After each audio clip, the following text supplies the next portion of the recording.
លេងកលៈញាក់ញាក់ដូចក្នុង TikTok សាប់ខ្វែងនៃសម័យសម័យក៏សនុកចង់ឆាចង់ភ្លីឡើងហើយណាគេណាអញដាក់ក្បាលហែងមកអំបោះនោះស្លាប់ឡាមកអោបគេចឹងខ្ញុំមានអារម្មណ៍ថា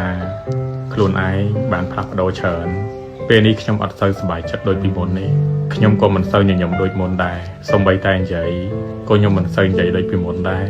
ខ្ញុំធុញទ្រាន់នឹងរឿងគ្រប់យ៉ាងខ្ញុំចង់នៅស្ងៀមស្ងាត់តែម្នាក់ឯងខ្ញុំពិតជាហត់នឹងរឿងជាច្រើនដែលចូលមកក្នុងជីវិតរបស់ខ្ញុំហត់បងសួរមួយម៉ាត់ទៀតឡើងម៉ូតូអត់ចង់អត់ទេ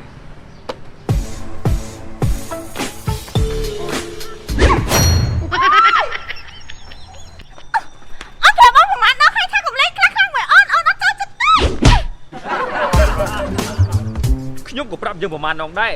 ថាកុំយកស្បែកជើងកុំដាក់ក្បាលខ្ញុំបែកគ្នាទៅហែងអត់សบายចិត្តមួយអាណាបានតែអត់សบายចិត្តមួយមីនេះហ៎ហែងស៊ីដីចឹងកុំអោយអញដើរផ្លូវចាស់ចូលបើនេះសบายចិត្តបាននៅអូនសบายចិត្តវិញអីព្រោះបងទិញមកស្ទីមសាឡាកុំអោយអូនយូឆ្ងល់ដល់ហើយមួយថ្ងៃមិននិយាយទេតោះឈាមស្រក់សងខាងមកធ្វើនិយាយណែមួយថ្ងៃមកចូលមកអញបន្តអញមកនេះអើយឥឡូវការពេលលួនមកទុននេះគ្រួអីใครហែឈួតហ៎មិនកាន់ទៅសាប់លេងហ្គេមបានចឹងណែហើយវាមានឈួតណាពួកម៉ាក់ខ្ញុំតាអញឈួតអញឈួតជុំអានេះមិនមនុស្សឈួតផងមិននិយាយដូចឈួតចឹងណែឯងកុំធ្វើឡប់មួយអញលេងហ្គេមមួយអញមានទូរស័ព្ទប្រើកូនអ្នកមានសោះទៅឯងនិយាយលុយមួយអញម៉ាំងម្ដាយឡើយអូអានេះធ្វើឈួតបាយដល់មួយហ្គេមមុនហ្នឹងខ្ញុំឆោហមតែខ្ញុំណាវាមកអោបខ្ញុំពីក្រោយហើយវាធ្វើឈួតចឹងហ៎វាអោបចាឯង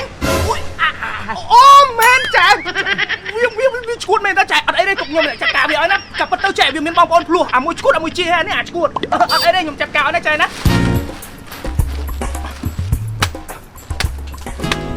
ងាប់អត់អីចាបើជឿមើលងាប់មែនតាងាប់អត់អី